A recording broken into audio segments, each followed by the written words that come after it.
Hey everyone, welcome back. It's time for another deep dive. And today, we're tackling the European Commission's Autumn 2024 Economic Forecast for Germany. Fresh off the press from November 15th. Oh, yeah. It's a bit of a head-scratcher, this report. But Eh, we're going to break it down piece by piece yeah. so you can really understand what's going on with the German economy. Yeah. You know, what it means for you, for your business, for your investments, for your life. Yeah. Basically. Yeah. Let's make some sense of it all together. Sounds good. Let's start with the big picture. The report's saying that Germany is facing a second year in a row of negative growth. That's a dip of 0.1% in 2024, Right. after already shrinking by 0.3% in 2023. So not exactly a stellar performance, right? Well, no, not exactly per party. But I will say, Yeah. the interesting part is that it's not all doom and gloom. The forecast does actually predict a gradual return to growth, Okay. to the tune of 0.7% in 2025, and then climbing to a more solid 1.3% in 2026. So it's kind of like a roller coaster ride down and then Yeah. slowly back up. Exactly. It's Yeah. a slow climb. It's not going to be a sudden boom. But it's not a crash either. Okay. So what's behind this slowdown in the first place? Is it just Germany, or are there kind of bigger global factors at play here? It's really a mix of both internal and external factors. You know, the report points to a lot of uncertainty in the global economy in general, and this is impacting both consumer spending, so people are a little bit hesitant to spend money, Makes sense? and businesses are hesitant to invest. And then on top of that, you have the global demand for German industrial goods, which is kind of weakened. So Mhm. you've got kind of a double whammy there. It's like a 1-2 punch. Yeah, exactly. Bit of anxiety at home and then less demand from abroad. And then I also noticed that the construction sector in Germany is taking a hit too. What's going on there? Yeah, so construction is interesting because you need people to build Right. and then people to buy what they're building. Yes. And right now, Germany's facing labor shortages in the construction sector, Okay. and then domestic demand for new buildings is pretty weak. So nobody to build them and nobody to buy them. Yeah, exactly. So it's in a tough spot. Yeah. Not a good situation. No. But you know what? There are some rays of hope in this report. So let's kind of unpack those a little bit. What's fueling this projected recovery that we were talking about? So there are a couple of factors here I think that are really interesting. The first one is domestic demand is expected to pick up, so meaning people in Germany buying things. Right. And the report mentions rising real wages as one reason for that. Okay. Now hold on a second. Yeah. Real wages. That sounds like economists speak to me. Can you break that down for us, regular folks? Yeah, no problem. Hey. So real wages basically mean what you can actually buy with your money. Okay. It's not just the number on your paycheck. It takes inflation into account. Mm-hmm. So even though wages might not be increasing super fast right now because prices are coming down, people will actually have more buying power. So it's almost like getting a mini raise. Right. So more money in people's pockets, Even even if their paychecks aren't dramatically bigger. Okay. So that makes sense.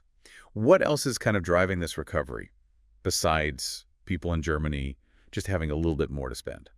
Well, so access to money, I think, is another big factor. The report mentions easing monetary policy, which essentially means the central bank is making it cheaper for businesses to borrow money. Okay. So that should encourage them to invest. So it's getting a little bit easier to kind of get the wheels turning. Exactly. Okay. So we've got consumers in Germany with a little bit more money to spend, businesses with a little bit more opportunity and incentive to invest. Does that sound like a decent foundation for recovery to you? It does. And there's more. More. Okay. I like more. Yeah. So remember those tax incentives that the German government introduced back in July? Yes. Those were aimed at boosting investment, and they're expected to really start kicking in during 2025. So the government is trying to really sweeten the deal for businesses too. Yeah. Okay. Yeah. That's good. And what about construction? Any signs of life returning to that sector?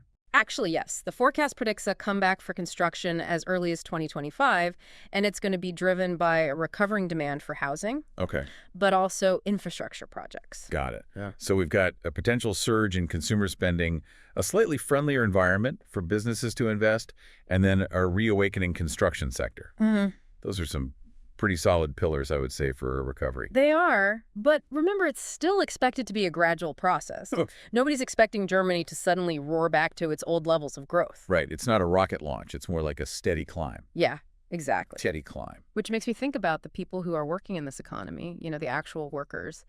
How is all of this affecting jobs in Germany? I mean, is this slowdown leading to more unemployment? Well, it's not great news on that front, unfortunately. Oh. You know, as you might expect, when the economy stagnates, businesses become cautious about hiring. Right. And the report says that in the first 9 months of 2024, Germany saw weakening demand for labor, fewer job openings, and a slight rise in unemployment. So the slowdown is being felt by the workers, for sure. Is there any silver lining to this cloud when it comes to the job market, though? There is a bit of a counterbalance happening, and this is where demographics come in. Okay. So Germany has an aging population, which means that the labor supply is naturally shrinking. Yeah. So even though there are fewer jobs right now, there are also fewer people looking for them. So it's like a tug of war happening. Yeah. On the one hand, the slowing economy kind of pulling jobs down, and then on the other hand, this shrinking workforce kind of pulling things back up. Exactly. It's a tug of war. And I'm sensing a lot of, on the one hand, on the other hand, in this report, Yeah. it's all about nuance. It is. And that's why it's so important to, really dig deeper than just the headlines. Right. Speaking of things that have been making headlines, Yes. let's talk inflation. Yes. Because it's been a global headache for a while. It has. What's the outlook for Germany? Give us the good, the bad, the in-between on that. All right, so buckle up because this is where we see some really dramatic changes. So remember how high inflation was back in October 2022? Yeah, it was painful. Oh, it was painful. It hit 11.6%. Wow. But by October 2024, that number had plummeted all the way down to 2.4%. That's a huge drop. It is. What caused such a sudden shift? Well, the main hero here is falling energy prices. Okay. It had a huge impact on bringing down that overall inflation rate. Not just in Germany, but, around the world. Energy is just baked into everything. It is. What's the prediction for the future? Is this inflation cool down going to continue? The forecast says yes, but with a little catch. So they're predicting it'll ease further to 2.1% in 2025 Okay. and 1.9% in 2026. But there's this thing called service inflation. Basically, the prices of things like haircuts, restaurant meals, Right. stuff you can't just buy off a shelf. Services. Services, exactly. Since you do. Yeah, Yeah. that's only expected to slow down a little. Why is that? Yeah. If energy is getting cheaper, shouldn't everything else just kind of follow suit? Well, it's more complicated than that, unfortunately. You see, service prices are really heavily influenced by wages. And even though wage growth is slowing down, it's still putting upward pressure on the cost of those services. So while the overall inflation picture is improving, we need to keep an eye on those kind of sneaky service costs. Okay, so a little bit of a mixed bag then on the inflation front. Good news overall, Yeah. but watch out for those sneaky service prices. Wait here. All right, last but not least, let's talk about government finances. How's Germany's budget looking in light of all of these economic challenges? Can they keep the ship afloat, so to speak? Well, the report suggests that they're doing a decent job of stabilizing things. The general government deficit, which is basically how much more the government is spending than it's taking in. Right, the overspending. Exactly. The overspending is expected to shrink from 2.6% of GDP in 2023 down to 2.2% in 2024. And it keeps getting better, 2% in 2025, and then down to 1.8% in 2026. Okay, so a gradual improvement, but improvement nonetheless. What's helping to kind of bring that deficit down? Are they doing austerity measures? Are they raising taxes? Are they selling off those famous castles? I wish they were selling off the castles. Right. But no, it's a more multi-pronged approach. So the first thing is, remember those energy price caps that the government put in place? Yes. To help people cope with the high energy costs? Right. Well, as energy prices come down, those are being phased out. Okay. So that frees up a lot of budget money. Yeah, that makes sense. Yeah. What else is kind of contributing to this fiscal improvement? Well, as more people are working and wages are gradually rising, the government is collecting more in taxes.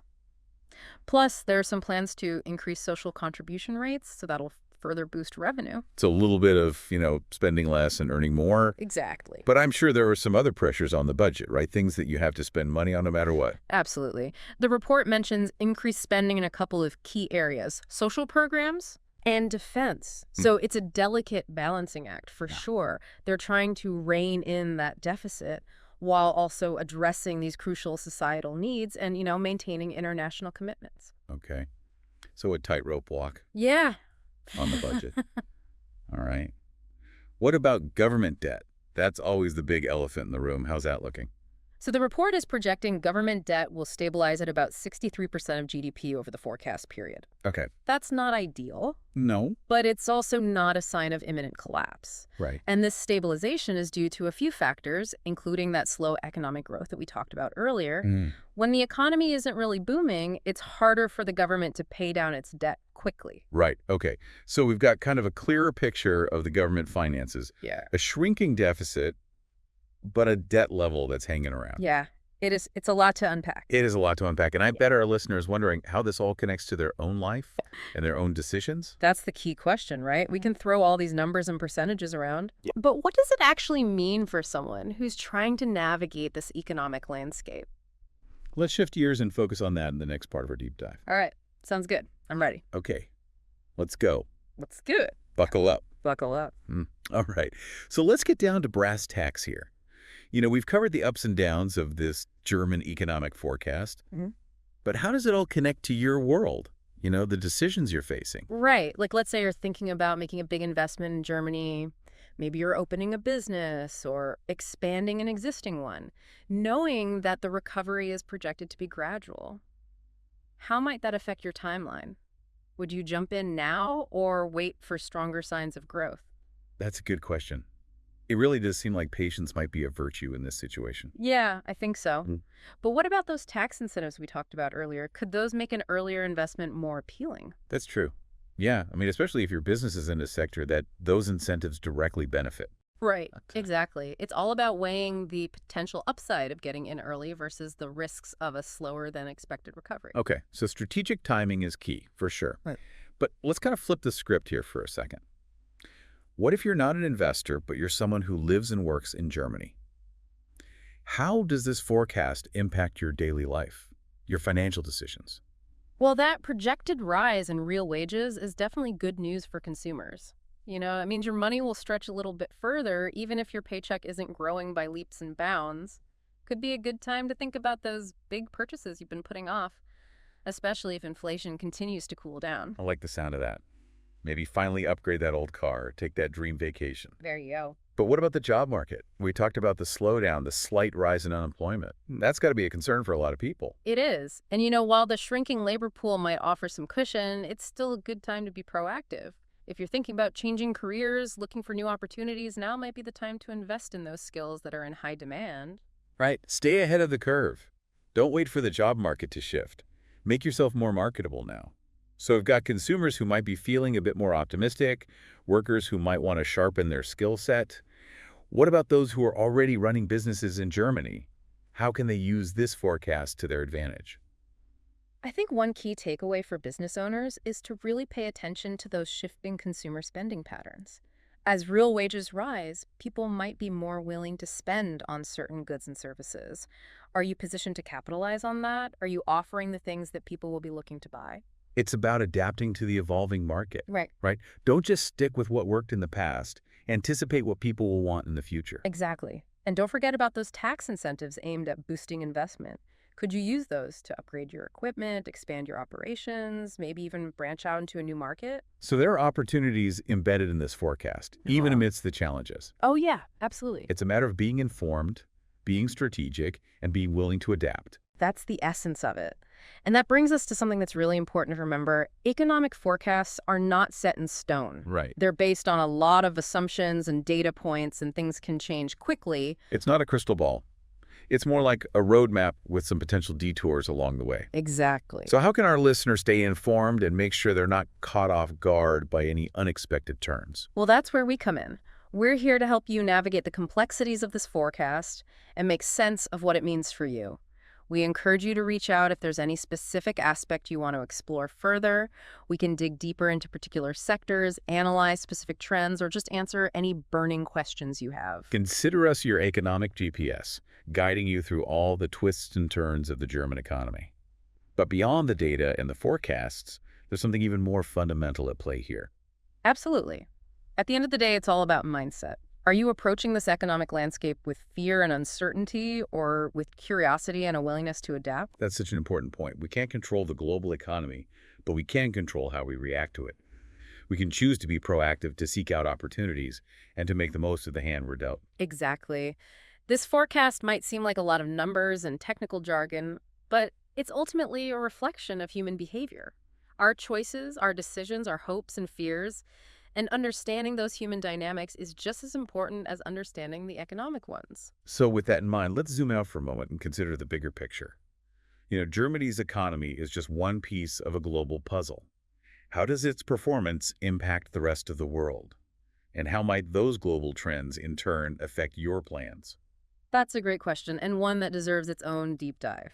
Germany is a major player in the European Union, a global economic powerhouse. Its ups and downs have ripple effects across borders, influencing everything from trade flows to investment decisions. So even if you're not directly invested in Germany, its economic health still matters to you. It's part of a larger ecosystem that we're all connected to. Precisely. And that's why staying informed about global economic trends is crucial no matter where you live or what you do. Now, before we wrap up, I want to share one final thought that's been bouncing around in my head throughout this discussion. Intrigued. Lay it on us. What's the big takeaway you want our listener to walk away with today? Lay it on us. What's the big takeaway you want our listener to walk away with today? Well, going through this forecast, what really struck me was the emphasis on gradual recovery. It's not a quick fix, it's the slow and steady climb back up.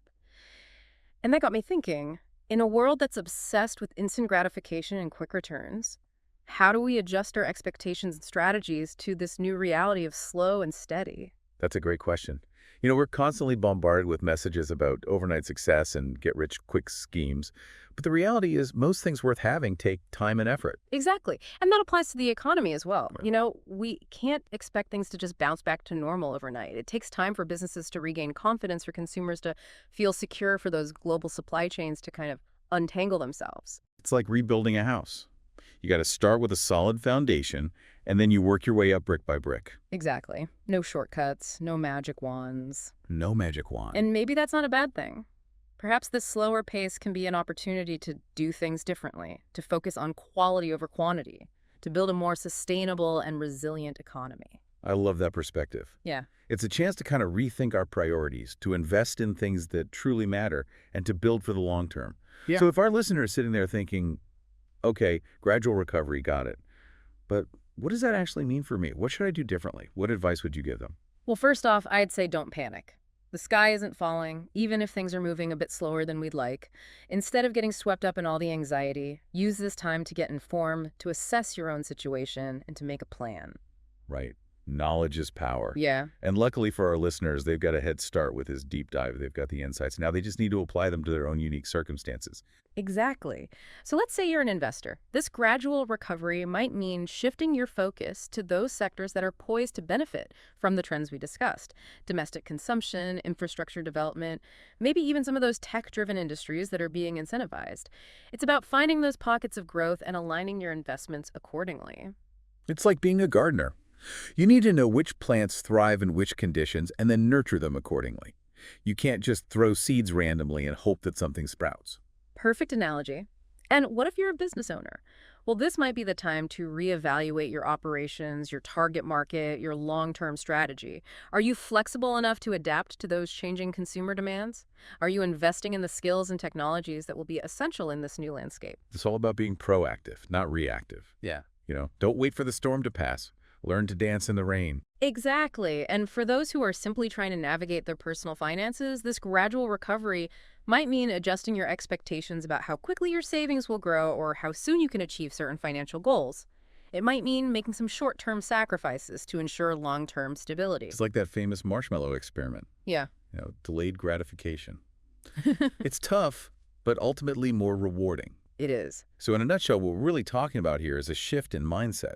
Embracing the long game, thinking strategically, and not letting the headlines dictate our actions. Couldn't have said it better myself. And remember, even though we focus on the German economy in this deep dive, these principles apply to pretty much any economic climate anywhere in the world. Things change, circumstances evolve, but the ability to adapt and make informed decisions is always valuable. Absolutely.